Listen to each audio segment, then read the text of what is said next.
Hello students, good morning. Welcome to the history session for the 5th semester students. 5ನೇ semester ವಿದ್ಯಾರ್ಥಿಗಳು ಈ ಒಂದು ಇತಿಹಾಸದ ಈ ಒಂದು ಪಾಠವನ್ನು ಈ ಒಂದು ಹಿಂದಿನ ಕ್ಲಾಸ್ನಲ್ಲಿ ನಾವು ಪ್ರಾರಂಭ ಮಾಡಿದ್ದೀವಿ. ಈಗ ಅದನ್ನೇ ಈ ಒಂದು ವಿಷಯವನ್ನು ಮುಂದುವರಿಸುತ್ತಾ ಹಿಂದಿನ ಕ್ಲಾಸ್ನಲ್ಲಿ ನಾನು ಇಲ್ಲೇ ಭಾರತಕ್ಕೆ ಈ ಒಂದು ಯುರೋಪಿಯನ್ನರ ಆಗಮನದ ಬಗ್ಗೆ ಈ ಒಂದು ವಿಷಯ ನಾನು ಅಲ್ಲೇ ಈ ಒಂದು ತಿಳಿಸಿದ್ದೆ. Just we had discussed the coming of the Europeans here to India. Why the new route was discovered, which was the old route. ಹಳೆ ಮಾರ್ಗ ಯಾವುದಾಗಿತ್ತು, ಹೊಸ ಮಾರ್ಗ ಯಾಕೆ ಶೋಧನೆ ಆಯಿತು, ಮತ್ತು ಭಾರತಕ್ಕೆ ಯುರೋಪಿಯನ್ನರಲ್ಲಿ ಬಂದಂಥ ಮೊದಲ ಯುರೋಪಿಯನ್ನರು ಯಾರು. So these aspects V had discussed. Who were the first Europeans to arrive in India, and who were the different Europeans who came to India. Just we had given the background. Now we are coming here from this session onwards. Here we are going to start as per your syllabus. ನಿಮ್ಮ syllabus ಏನಿದೆ ಅದರ ಪ್ರಕಾರವೇ ಈ ಒಂದು ವಿಷಯವನ್ನು ನಾವು ತೆಗೆದುಕೊಳ್ತೇವೆ. So we move with the syllabus. So among the Europeans here, mainly the first Europeans who came to India were the Portuguese. ಯುರೋಪಿಯನ್ನರಲ್ಲಿ ಭಾರತಕ್ಕೆ ಬಂದವರು ಮೊದಲಿಗೆ ಪೋರ್ಚುಗೀಸರಾಗಿದ್ದಾರೆ. 1498 the Portuguese came to India. 1498ರಲ್ಲಿ ಭಾರತಕ್ಕೆ ಬಂದದ್ದು ಪೋರ್ಚುಗೀಸ್. Vasco da gamma. ಹಿಂದಿನ ಕ್ಲಾಸ್ನಲ್ಲಿ ಆ ವಿಷಯದ ಬಗ್ಗೆ ಚರ್ಚೆ ಮಾಡಿದ್ವಿ. V have discussed this in our previous class. And remember, the Portuguese were the first to come to India. ಭಾರತಕ್ಕೆ ಆಗಮಿಸಿದ ಮೊದಲನೇ ಯುರೋಪಿಯನ್ನರು ಅವರು. And also they were the last Europeans to leave India. ಭಾರತವನ್ನು ಬಿಟ್ಟು ನಿರ್ಗಮಿಸಿದ ಯುರೋಪಿಯನ್ನರಲ್ಲಿ ಅವರು ಕೊನೆಯದವರಾಗಿದ್ದರು. 1961 1961 where we have got an event called as here the liberation movement in Goa. ಗೋವಾದಲ್ಲಿ ನಡೆದಂಥ ಆ ಸ್ವಾತಂತ್ರ್ಯ ಹೋರಾಟ ಅದು ಈ ಒಂದು ಇಲ್ಲಿ ಪೋರ್ಚುಗೀಸರ ಆಳ್ವಿಕೆ ಅಂತ್ಯವಾಯಿತು 1961ರಲ್ಲಿ. They were the first to come to India and last to leave India. So from your examination point of view, so you can expect one question on Portuguese. ಪೋರ್ಚುಗೀಸರ ಮೇಲೆ ಕೇಳ್ಬೋದು. ಅದನ್ನು 10 ಮಾರ್ಕ್ಸ್ನಲ್ಲಿ ಕೇಳ್ಬೋದು, 5 ಮಾರ್ಕ್ಸ್ನಲ್ಲಿ ಕೇಳ್ಬೋದು. 10 marks or 5 marks. The significance of the rule of the Portuguese in India. ಭಾರತದಲ್ಲಿ ಪೋರ್ಚುಗೀಸರ ಆಳ್ವಿಕೆಯ ಪ್ರಾಮುಖ್ಯತೆ ಬಗ್ಗೆ ಈ ಒಂದು ಕೇಳಬಹುದು. So that may be a question here which can be asked in your examination. So will try to understand what is the importance of the Portuguese. ಮುಂದೆ ಬೇರೆ ಬೇರೆ ಈ ಒಂದು ಇವರು ಬರ್ತಾರೆ, ಅಲ್ಲೇ ಡಚ್ಚರು ಬರ್ತಾರೆ, ನಂತರ ಬ್ರಿಟಿಷರು, ನಂತರ ಡೇನರು, ಫ್ರೆಂಚರು. That is later what will discuss. ಅದರಲ್ಲಿ ಮುಖ್ಯವಾದ ವಿಷಯ ಬರೋದು ಆಂಗ್ಲೋ ಫ್ರೆಂಚ್ ಈ ಒಂದು ಇಲ್ಲೇ ಯುದ್ಧಗಳು. That is a later history. But first we will try to understand here what is the importance of the Portuguese here mainly. ಪೋರ್ಚುಗೀಸರ ಆಳ್ವಿಕೆಯ ಮಹತ್ವ ಏನಾಗಿತ್ತು, that is what we are going to discuss here. So as I told you, from your examination you can expect 10 ಮಾರ್ಕ್ಸ್ನಲ್ಲೂ ಬರ್ಬೋದು, 5 ಮಾರ್ಕ್ಸ್ನಲ್ಲೂ ಬರ್ಬೋದು. That is what we have what a mainly the question. ಅಲ್ಲಿ question ಈ ರೀತಿಯಾಗಿ ಈ ಒಂದು ಬರ್ಬೋದು. 5 ಮಾರ್ಕ್ಸ್ನಲ್ಲಿ ನಿಮಗೆ ಶಾರ್ಟ್ ನೋಟ್ ಆಗಿ ಕೂಡ ಈ ಒಂದು ಕೇಳಬಹುದು. ಪೋರ್ಚುಗೀಸರ ಪ್ರಸಿದ್ಧ ಈ ಒಂದು ಗವರ್ನರ್ ಅಲ್ಬುಕರ್ಕ್ ಅಂತ ಹೇಳಿ ಬರ್ತಾನೆ. The famous governor of the Portuguese in India by name Albuquerque. ಇದು ಕೂಡ ನಿಮಗೆ ಪ್ರಶ್ನೆ 5 ಮಾರ್ಕ್ಸ್ನಲ್ಲಿ ಶಾರ್ಟ್ ನೋಟ್ನಲ್ಲಿ ಕೂಡ ಅವ್ರು ಕೇಳಬಹುದು. So different types of questions how you can get here on this mainly the topic. ಇದರ ಮೇಲೆ ಯಾವ ರೀತಿಯಾಗಿ ನಿಮಗೆ ಪ್ರಶ್ನೆಗಳು ಬರಬಹುದು. How the questions can be asked on this topic, that is what I have discussed. So as you know that what was the sea route. ನಾವು we find that this in the Malabar coast. Kerala ಪ್ರದೇಶದಲ್ಲಿ ಈ ಒಂದು ಪೋರ್ಚುಗೀಸರು ತಮ್ಮ ನೆಲೆಗಳನ್ನು ಸ್ಥಾಪಿಸಿದ್ದು. They established here. So this here the west and east sea route was mainly this is Portugal that we had seen. Portugal ದೇಶ ಇದು. ಇಲ್ಲಿದ through the South Atlantic Ocean, ದಕ್ಷಿಣ ಅಟ್ಲಾಂಟಿಕ್ ಮಹಾಸಾಗರದಿಂದ ಆಫ್ರಿಕಾದ ದಕ್ಷಿಣ ತುದಿ ಮೂಲಕ by the route of the southern tip of Africa, here coming to Indian Ocean, here mainly they came to Arabian Sea and reached here Malabar coast. This is the sea route what was in mainly the discovery. ಈ ಒಂದು ಜಲಮಾರ್ಗವನ್ನು ಈ ಒಂದು ಶೋಧಿಸಿದ್ದು ಪೋರ್ಚುಗೀಸರಾಗಿದ್ದರು. This we have discussed in our previous class. ಇದನ್ನು ಹಿಂದೆ ನಾನು ವಿಷಯ ಹೇಳಿದ್ದೇನೆ ಹೆಂಗೆ ಅದು ಈ ಒಂದು ಅವನು ಮಲಬಾರ್ ಕರಾವಳಿ ಅಥವಾ ಕಲ್ಲಿಕೋಟೆಯನ್ನು ತಲುಪಿದ್ದು Vasco da Gama. So this route was there. So Portuguese here when they landed in India 1498, they had to face here a powerful trading community in Malabar, and that powerful trading community was the Arab community. They did not allow the Portuguese here mainly to establish themselves as the traders in Malabar coast. They opposed the Portuguese. However, it was the help and the support of the Calicut king, Kallikote Arsa, ile Zamorin ಅಂತ ಹೇಳಿ ಬರ್ತಾನೆ. With the support of Zamorin, the Portuguese here got the shelter. ಪೋರ್ಚುಗೀಸರಿಗೆ ಆಶ್ರಯ ಸಿಕ್ತು. ಇಲ್ಲಾಂದರೆ ಅರಬರ ಕೈಯಲ್ಲಿ ಅವರು ಸಾಕಷ್ಟು ನಷ್ಟವನ್ನು ಕಂಡಿದ್ದಾರೆ. So if that enmity had continued, the Portuguese would not have dared to come once again. They would have returned back. So powerful was the trading community of the Arabs in Malabar coast. You know how Arabs had come. Here in the introduction we had studied right from 8th century. Arabs had started migrating to India and they had settled in the west coast. ಪಶ್ಚಿಮ ಕರಾವಳಿಯಲ್ಲಿ ಅವರು ಎಲ್ಲರೂ ವಾಸವಾಗಿದ್ದರು ಅಂತ ಹೇಳಿ ನಾವು ಈ ಒಂದು ಓದಿದ್ದೇವೆ. So for that reason they opposed, because they did not wanted to share their profits with any other traders. But Zamorin, the local ruler, gave the shelter. ಅವರಿಗೆ ಆಶ್ರಯನ ಈ ಒಂದು ನೀಡಿತು. So this is how the Portuguese began to settle in India. Vasco da Gama here discovered that sea route. ಆ ಜಲಮಾರ್ಗವನ್ನು ಶೋಧಿಸಿದರು. So remember this sea route here continued here till 1869 between Europe and here mainly India. ಪೂರ್ವ ಮತ್ತು ಪಶ್ಚಿಮದ ನಡುವೆ, Europe ಮತ್ತು ಭಾರತದ ನಡುವೆ 1869ರವರೆಗೂ, until and unless here we have that the shortest route from Europe to India, the Suez Canal. So we get mainly the Suez Canal here. What you can see here mainly Mediterranean Sea and the Red Sea. This is Mediterranean Sea here and this is the Red Sea, and directly we enter Arabian Sea. So this is the shortest route. So where we have that Suez Canal 1869 agado ಪ್ರಾರಂಭವಾಗಿದ್ದು. that was mainly here in Egypt. ಈಜಿಪ್ತದಲ್ಲಿ ಬರ್ತದೆ Suez Canal here. that mainly connecting, the canal connects Mediterranean and Red Sea. Mediterranean ಸಮುದ್ರ ಮತ್ತು ಕೆಂಪು ಸಮುದ್ರದ ಈ ಒಂದು ಸೇರಿಸುವಂಥ ಕಾಲುವೆ ಸುವೇಸ್ ಕಾಲುವೆ. ಅದು ಅತ್ಯಂತ ಹತ್ತಿರವಾದ ಮಾರ್ಗವಾಯಿತು ಯುರೋಪಿಯನ್ನರಿಗೆ ನಂತರ. But until that this was the route used. ಅಲ್ಲಿವರೆಗೂ ಜಲಮಾರ್ಗ ಯಾವುದು ಬಳಕೆ ಆಗ್ತಾ ಇತ್ತು, ಯುರೋಪಿಯನ್ನರ ಪೂರ್ವಕ್ಕೆ ಬರಬೇಕಂದ್ರೆ ಅದು ಈ ಜಲಮಾರ್ಗವಾಗಿತ್ತು. ದಕ್ಷಿಣ ಆಫ್ರಿಕಾದ ತುದಿಯಿಂದ ಈ ಒಂದು ಪ್ರಯಾಣ ಬೆಳೆಸಿ ಅವರು ಭಾರತವನ್ನು ತಲುಪ್ತಾ ಇದ್ದಾರೆ. This was the route that was forward. So keep this in your mainly the mind. So Portuguese dominated the Indian mainly here commercial field for nearly 100 years unopposed by any other Europeans.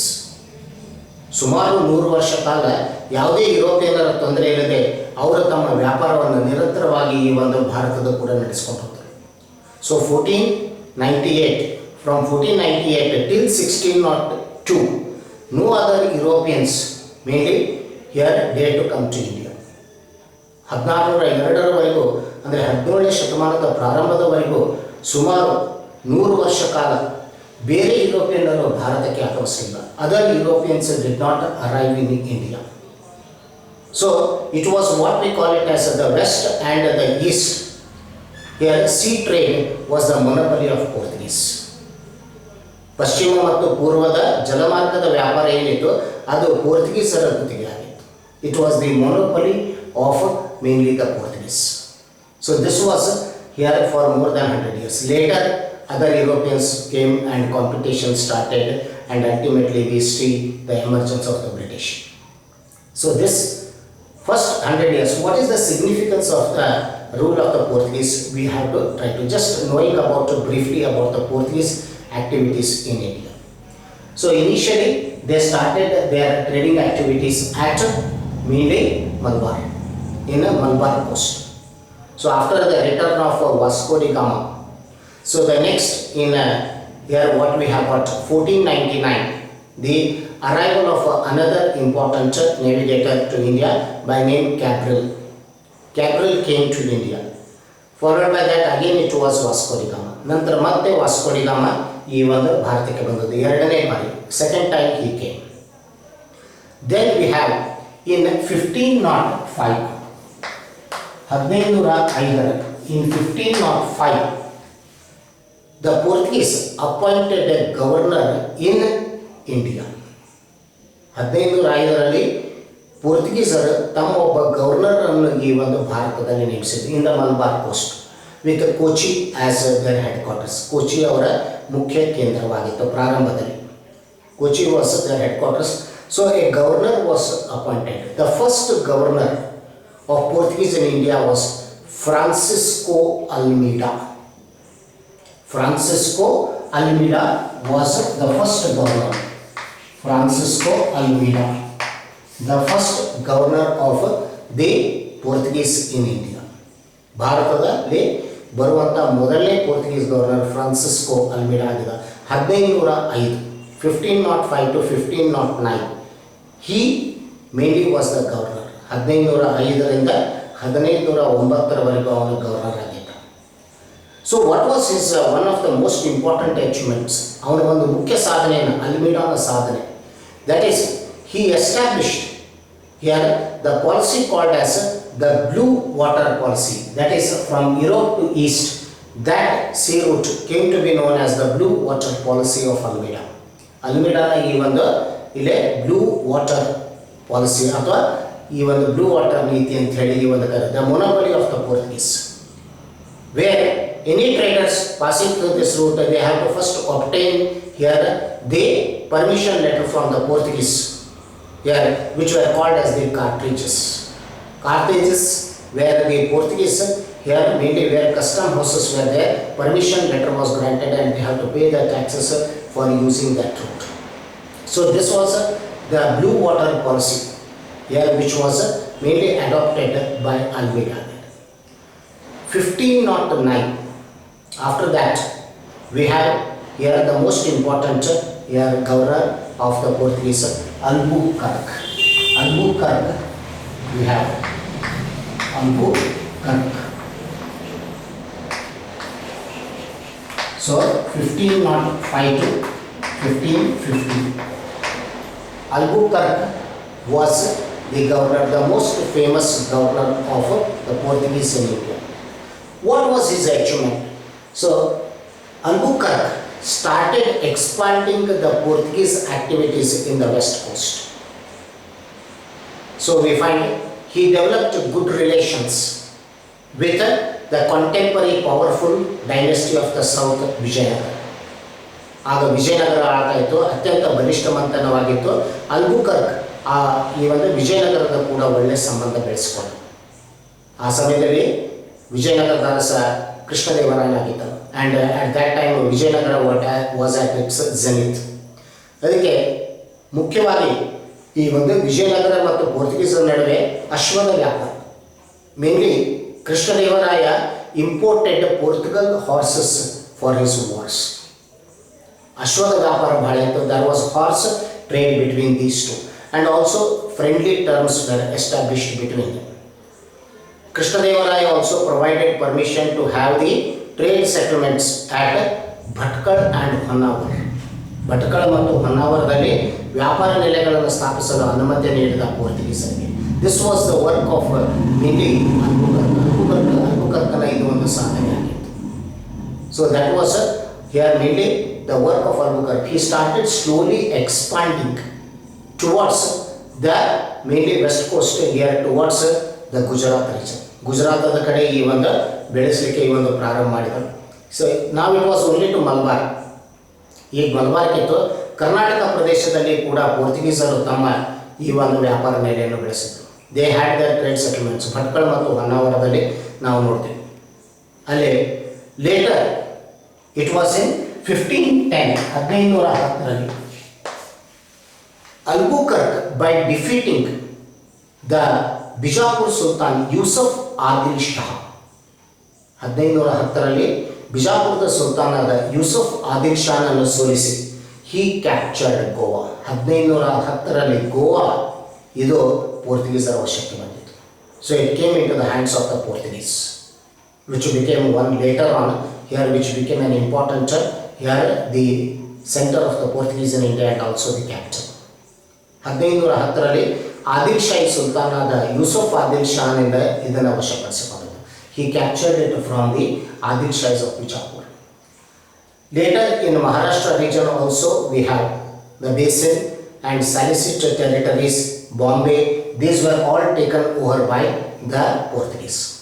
So what we find along the here mainly from the south to north in the west coast, they established their trading centers. ಇಲ್ಲಿ ಪಶ್ಚಿಮ ಕರಾವಳಿಯಲ್ಲಿ ದಕ್ಷಿಣದಿಂದ ಈ ಒಂದು ಉತ್ತರಕ್ಕೆ ಪಶ್ಚಿಮ ಕರಾವಳಿಯಲ್ಲಿ ತಮ್ಮ ನೆಲೆಗಳನ್ನು ಸ್ಥಾಪಿಸಿದರು. Up to mainly Gujarat. And this work are mainly this credit goes to Albuquerque. ಇದು ಅಲ್ಬುಕರ್ಕ್ನ ಸಾಧನೆ ಆಗಿದೆ. So this has to be here mainly remember, and as I told you, Albuquerque is the most important here mainly the governor. ಅವನು ಮುಖ್ಯ governor ಆಗಿದ್ದಾರೆ. Another very important policy of Albuquerque should be understood. ಇನ್ನೊಂದು ಬಹಳ ಮುಖ್ಯ, he encouraged matrimonial alliances between Portuguese and the Indian women. Indian women here he mainly encouraged the Portugal traders mainly to marry the Indian women and settle here. ಅಲ್ಲಿ ಭಾರತದಲ್ಲಿ ಒಂದು ಮುಖ್ಯವಾದಂಥ ನೀತಿ ಅಲ್ಬುಕರ್ಕ್ನ ಈ ಒಂದು ನೀತಿಯನ್ನು ನಾವು ಗಮನಿಸಬೇಕು. ಅದು ಭಾರತೀಯ ಮಹಿಳೆಯರನ್ನು ಮದುವೆಯಾಗಿ ಈ ಒಂದು ಪೋರ್ಚುಗೀಸ್ ವ್ಯಾಪಾರಸ್ಥರು ಈ ಭಾರತದಲ್ಲಿ ಅವರು ವಾಸವಾಗಬೇಕು. This is how he wanted to enhance the population of the Portuguese in India. ಭಾರತದಲ್ಲಿ ಪೋರ್ಚುಗೀಸರ ಜನಸಂಖ್ಯೆ ಈ ಒಂದು ಬೆಳೆಸೋದಾಗಿತ್ತು. So though he was for a very short period, mainly around about he was hardly for here 6 years. So 1509 we have mainly from 1509 to 1515 1509ರಿಂದ 1515ರವರೆಗೆ he was just mainly for hardly 6 years. 6 ವರ್ಷ ಕಾಲ ಅವನು Portuguese ಅಲ್ಲಿ governor ಆಗಿದ್ದ.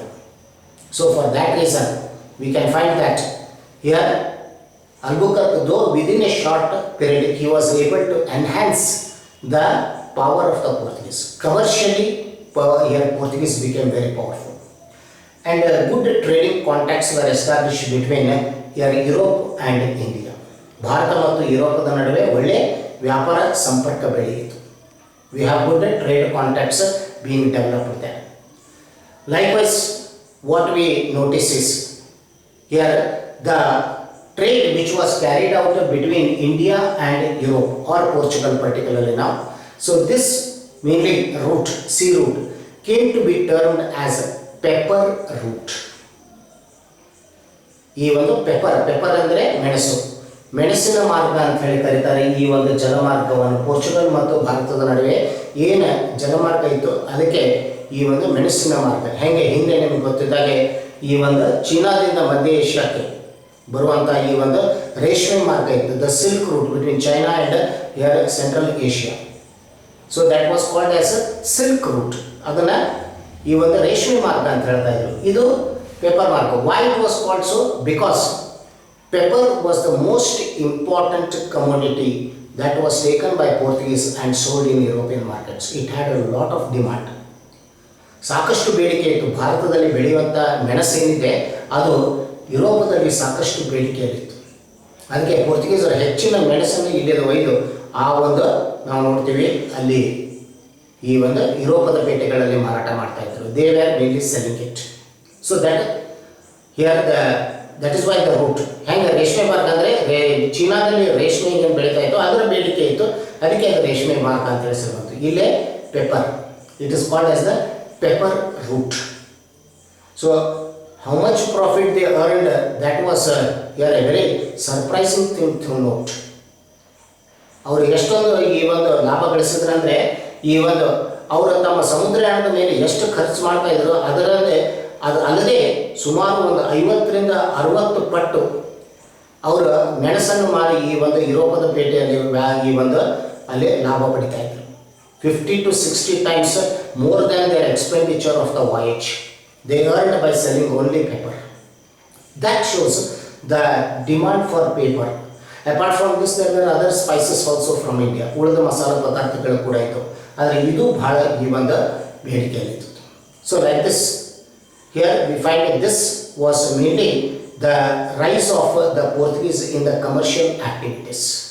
They became one of the powerful traders here in India.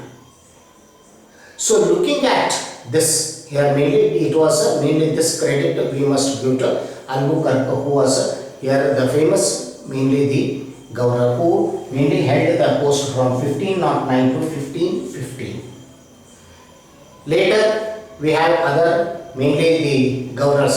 Once again we have their Vasco da Gama coming for the third time, but as a governor of here mainly the Portuguese. Governor ಆಗಿ ಬರ್ತಾನೆ Vasco da Gama. 1522 to 24 Vasco da Gama was a governor. He died in India here, and his original tomb is at Fort Kochi. The Fort Kochi, where we have got a Portuguese church in Kochi. Here there we have got his original tomb, but later his body was taken to Lisbon. ಅದರ ನಂತರ ಶವವನ್ನು ಈ ಒಂದು ಲಿಸ್ಬನ್ಗೆ ಹೋಗಿದ್ರು. ಆದರೆ ಮೂಲ ಗೋರಿ ಏನು ನೋಡ್ತೀರಿ ನೀವು, ಅಲ್ಲಿ ಕೋಚಿಯಲ್ಲಿ ಒಂದು ಚರ್ಚ್ನಲ್ಲಿ ಅದರ ಅವನ ಗೋರಿ ಇದೆ. 1524 when he met his death he was buried here. So that is here the other governors. 1529 we have another governor. 1529 ಇನ್ನೊಬ್ಬ ಗವರ್ನರ್ ಬರ್ತಾನೆ. 1529 to 1542 by name here ನೀನೋ ಡಾ ಕುಹಾ. ನೀನೋ ಡಾ ಕುಹಾ ಅಂಥೇಳಿ ಇನ್ನೊಬ್ಬ ಗವರ್ನರ್ ಬರ್ತಾನೆ 1529 42. So what was the achievement of here Kuha was transfer of the capital from Kochi to Goa 1530. 1530ರಲ್ಲಿ ಗೋವಾವನ್ನು ಅವರ ರಾಜಧಾನಿ ಎಂದು ಘೋಷಣೆ ಮಾಡಲಾಯಿತು. ನೀನೋ ಡಾ ಕುಹಾ ಇವನು ಆ ರಾಜಧಾನಿಯನ್ನು ವರ್ಗಾವಣೆ ಮಾಡಿದ ಕೋಚಿಯಿಂದ ಹಿಡ್ಕೊಂಡು ಇಲ್ಲೇ ಈ ಒಂದು ಮುಖ್ಯವಾಗಿ ಗೋವಾಕ್ಕೆ. So Goa became 1530 the capital of the Portuguese and it remained till 1961. ಮುಂದೆ 1961ರವರೆಗೂ ಗೋವಾನೇ ಅವರ ರಾಜಧಾನಿಯಾಗಿ ಉಳಿದುಕೊಂಡಿತು. So this was the what we think, and during the time of here Nino da Kuha we have the famous missionary coming to India. 1542 we have here the Christian missionary which came to India to Goa, that is was led by here Saint Francis Xavier. Francis Xavier ಅವರ ನೇತೃತ್ವದಲ್ಲಿ ಗೋವಾಕ್ಕೆ ಬಂದಂಥ ಈ ಒಂದು ಧರ್ಮ ಪ್ರಚಾರಕ. And Francis Xavier stayed here itself. He took the responsibility of propagation of Christianity. He met his death here, and today we find his body by using various chemicals has been preserved in Goa, in that famous church what we have got in Goa, Bomb Jesus Church or the Bomb Jesus Basilica.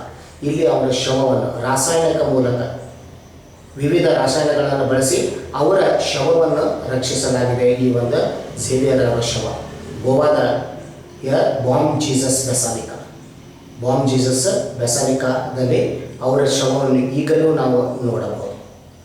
So these how that mainly the things here went on.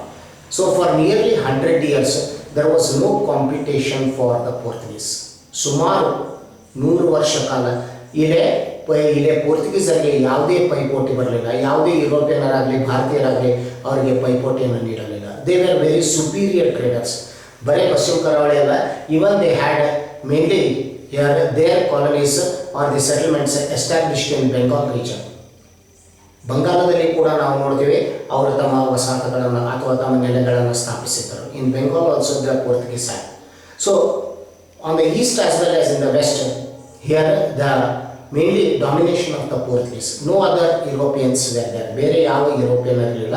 ಇವರೇ ಮುಖ್ಯವಾಗಿ ಆ ವ್ಯಾಪಾರದ ಈ ಒಂದು ಗುತ್ತಿಗೆಯನ್ನು ಹಿಡ್ಕೊಂಡಿದ್ದರು.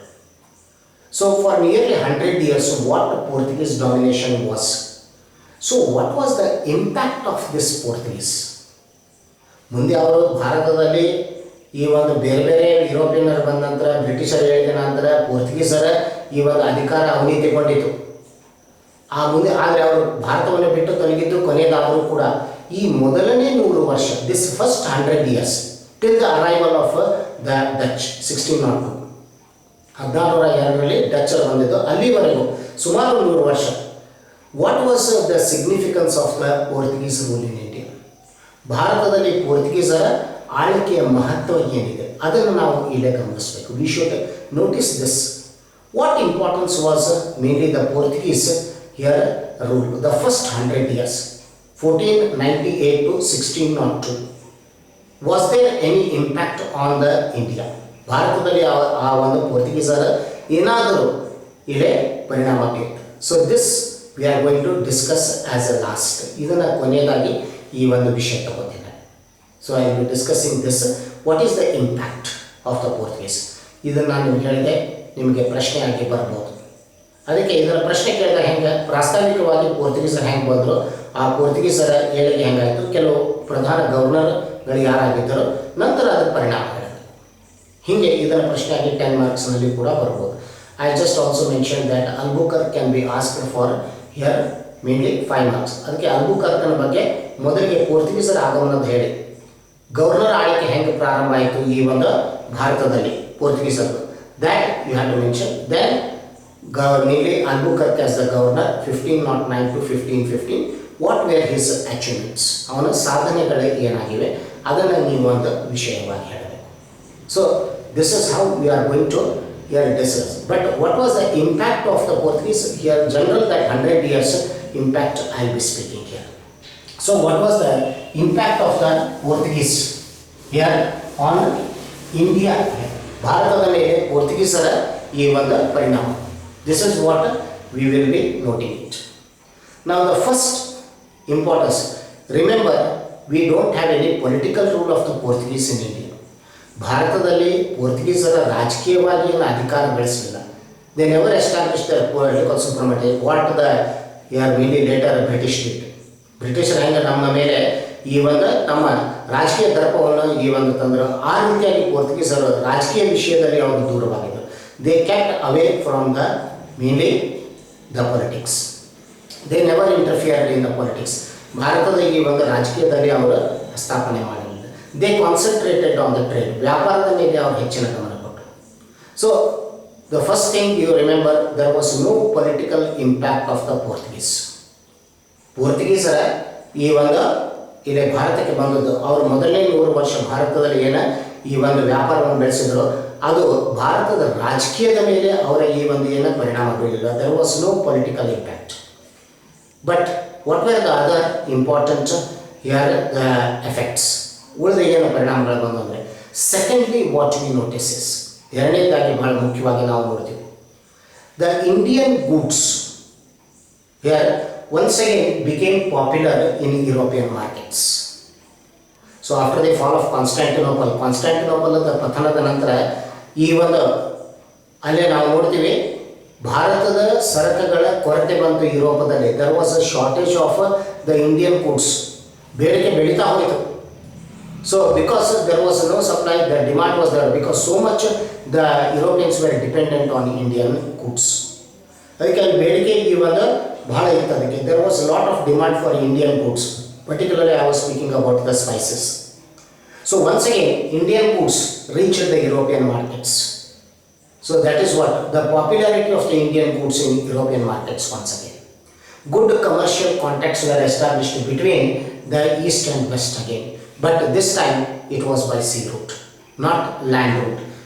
ಈ ಒಂದು ಭೂಮಾರ್ಗವಾಗಿ ಅಲ್ಲ, ಜಲಮಾರ್ಗವಾಗಿ ಹೊಸ ಈ ಒಂದು ಇಲ್ಲೇ ಮಾರ್ಗಶೋಧನೆ ಆಯಿತು ಈ ಒಂದು ಯುರೋಪ್ ಮತ್ತು ಇಲ್ಲೇ ಪೂರ್ವದ ನಡುವೆ.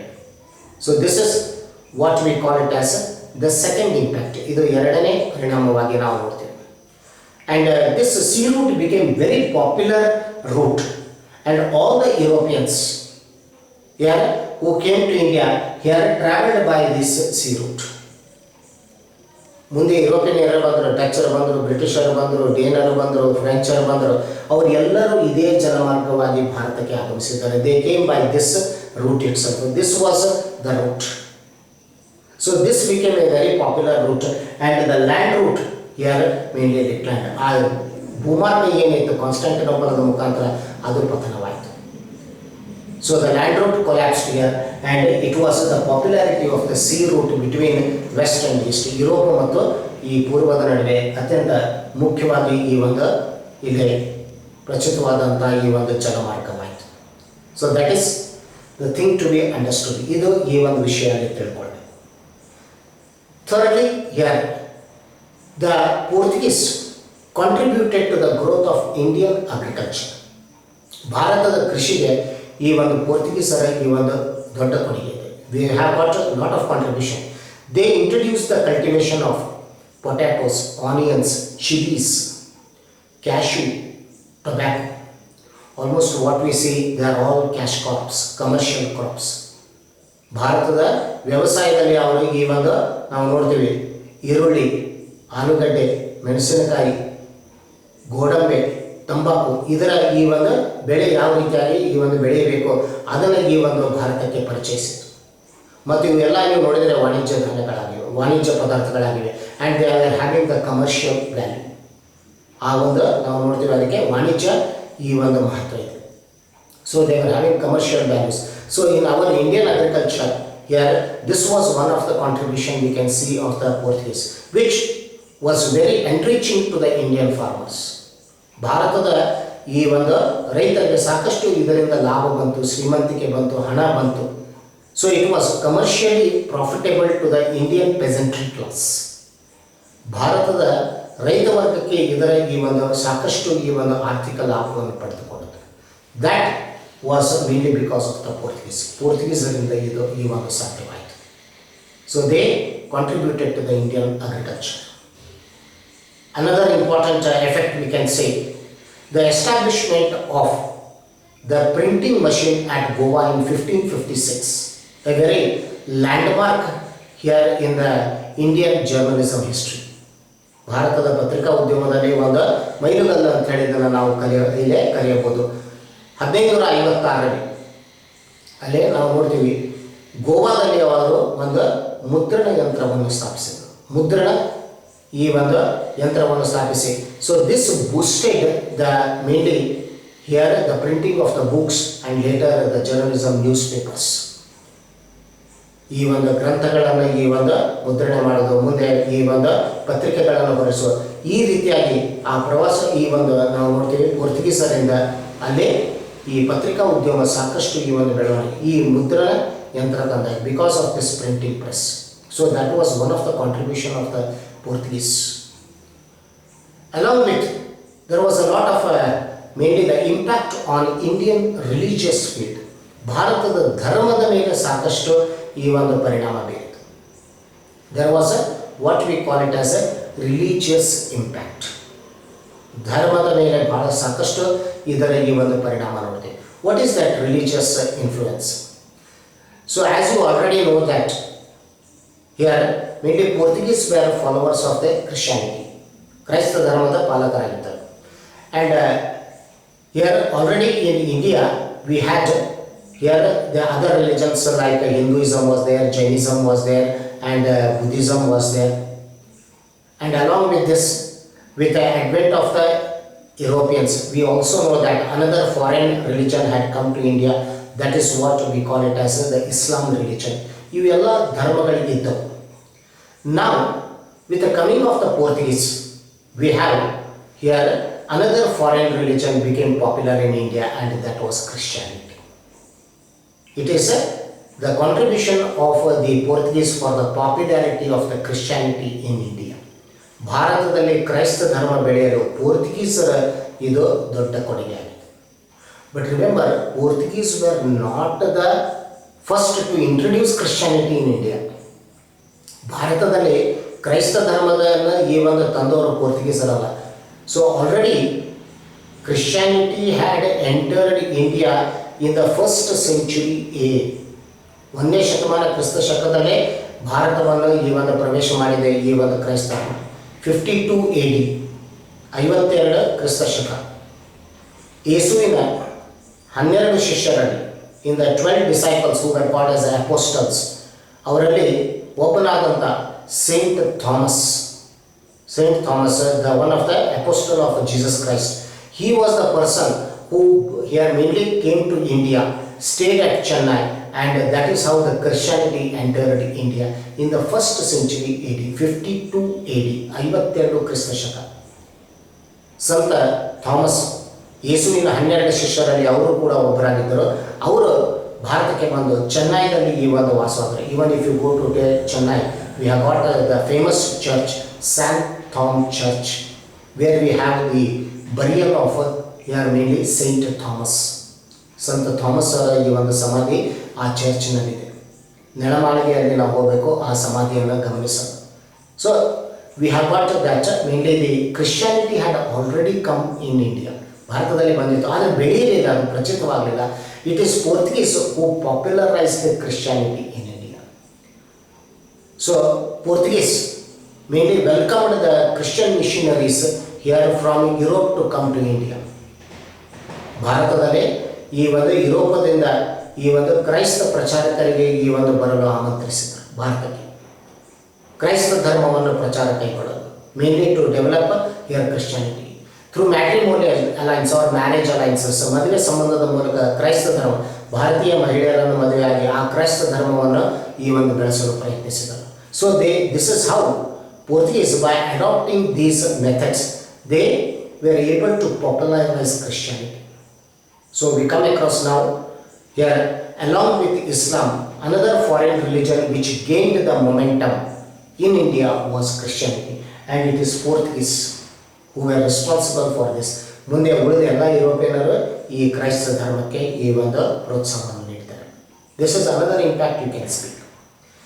And the last impact what we will be speaking on, Indian architecture. ಭಾರತದ ವಾಸ್ತುಶಿಲ್ಪದ ಮೇಲೆ ಈ ಒಂದು ಪ್ರಭಾವ. Portuguese had the impact on the Indian architecture. ಭಾರತದ ವಾಸ್ತುಶಿಲ್ಪದ ಮೇಲೆ ಅವರ ಈ ಒಂದು ಪರಿಣಾಮವನ್ನು ನಾವು ನೋಡ್ತೀವಿ. So what was the impact? So in India we find here already different types of architecture were already prevalent. ಸಾಕಷ್ಟು ಬೇರೆ ಬೇರೆ ಥರದ ಈ ಒಂದು ವಾಸ್ತುಶಿಲ್ಪ ಶೈಲಿ ಇತ್ತು. ಅಲ್ಲಿ ಬೌದ್ಧ ವಾಸ್ತುಶಿಲ್ಪ ಶೈಲಿ ಇತ್ತು, ಹಿಂದೆ ನೋಡಿದ್ದೀವಿ. ಅಲ್ಲಿ ಭಾರತದಲ್ಲಿ ಈ ಒಂದು ಹಿಂದೂ ವಾಸ್ತುಶಿಲ್ಪ ಇತ್ತು, ಹಾಗೆ ಮುಸ್ಲಿಂ ವಾಸ್ತುಶಿಲ್ಪ ಕೂಡ ಇತ್ತು. The Muslim architecture was also there. So Portuguese introduce a new architecture, that is mainly Gothic architecture which was very popular in Europe. ಯುರೋಪದಲ್ಲಿ ಪ್ರಚಿತವಾದಂಥ ಗಾಥಿಕ್ ವಾಸ್ತುಶಿಲ್ಪ ಭಾರತಕ್ಕೆ ಬಂದದ್ದು ಪೋರ್ಚುಗೀಸರಿಂದ. It was from the Portuguese we have this Gothic architecture. Gothic architecture, the examples for this are the best what we have the churches in India. ಭಾರತದಲ್ಲಿ ಚರ್ಚ್ಗಳು ಏನಿದೆ, ಬೇರೆ ಬೇರೆ ಈ ಒಂದು ಯುರೋಪಿಯನ್ನರು ಕಟ್ಟಿಸಿದಂಥ ಚರ್ಚ್, ಅದು ಪೋರ್ಚುಗೀಸರಾಗಿರ್ಬೋದು, ಡಚ್, ಬ್ರಿಟಿಷರು ಮತ್ತು ಫ್ರೆಂಚರಾಗಿರ್ಬೋದು, ಅವರು ಕಟ್ಟಿಸಿದ ಚರ್ಚ್ಗಳೇನಿದೆ ಈ ಗಾಥಿಕ್ ವಾಸ್ತುಶಿಲ್ಪ. So which is mainly European architecture, and that here was introduced in India by Portuguese, and that is the contribution of the Portuguese to Indian culture. This is how in a span of 100 years Portuguese had a lot of impact on Indian culture. Many cultural aspects of here Indian here the sections were influenced by this.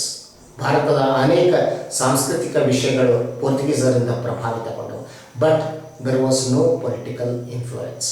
ಆದರೆ ರಾಜಕೀಯ ಪರಿಣಾಮವನ್ನು ನಾವು ನೋಡೋದಿಲ್ಲ. And it was after 1580, 1580 ನಂತರ ಯುರೋಪದಲ್ಲಿ ಪೋರ್ಚುಗೀಸರ ಅವಿನೀತಿ ಪ್ರಾರಂಭ ಆಯಿತು. ಇನ್ 1580 onwards we come across gradually the decline of the Portuguese, mainly when they were invited by the Spain ಆಕ್ರಮಣ ಮಾಡಿದಾಗ the decline of the Portuguese, and slowly in India also they here mainly the power began to decline, their commercial activities began to decline, and to compete with them new Europeans arrived. ಮತ್ತೆ ಅವರಿಗೆ ಪೈಪೋಟಿಯಾಗಿ ಸ್ಪರ್ಧೆಯನ್ನು ನೀಡಲು ಬೇರೆ ಬೇರೆ ಯುರೋಪಿಯನ್ನರು ಭಾರತಕ್ಕೆ ಬರಲು 17ನೇ ಶತಮಾನದಿಂದ ಪ್ರಾರಂಭಗೊಂಡರು. So that is how the Portuguese decline started, but their activities remained confined here in India till 1961 with only few places in the west, that is Goa, Diu, Daman, Dadar, Nagar Haveli. So Portuguese maintained their trade activities here when mainly other Europeans were there. When Britishers were ruling India, Portuguese were also there. So these territories Goa, Diu, Daman, Dadra, Nagar Haveli ಏನಿದೆ, ಈ ಪ್ರದೇಶ ಗೋವಾ ಈ ಒಂದು ಅವರ ರಾಜಧಾನಿಯಾಗಿ ಪೋರ್ಚುಗೀಸರು ಈ 5 ಪ್ರದೇಶಗಳು ಅವರಲ್ಲಿ ಉಳಿದುಕೊಂಡದ್ದು ಮತ್ತು ಅವರು ಯಾವುದೇ ಯುರೋಪಿಯನ್ನರಿಗೆ ಪೈಪೋಟಿಯನ್ನು ನೀಡದೆ, they never competed with other Europeans. They confined their activities only to these areas and it was here in 1961 here they departed from India. 1961ರಲ್ಲಿ ಭಾರತ ಬಿಟ್ಟು ನಿರ್ಗಮಿಸಿತು. So this is how mainly, as I told you, from the examination point of view, Portuguese can be asked for 10 marks or 5 marks. 10 marks nalli barbodu, 5 marks nalli barbodu. So prepare on this what we have discussed for mainly here the examination point of view. In my next class I will continue with the other Europeans to India, and where the most important topic is the Anglo-French rivalry. Anglo French ಯುದ್ಧಗಳು ಅಥವಾ ಕರ್ನಾಟಕ ಯುದ್ಧಗಳು. ಇದನ್ನು ಮುಂದಿನ ಕ್ಲಾಸ್ನಲ್ಲಿ ವಿಷಯ ನಾನು ಪ್ರಾರಂಭಗೊಳಿಸ್ತೀನಿ.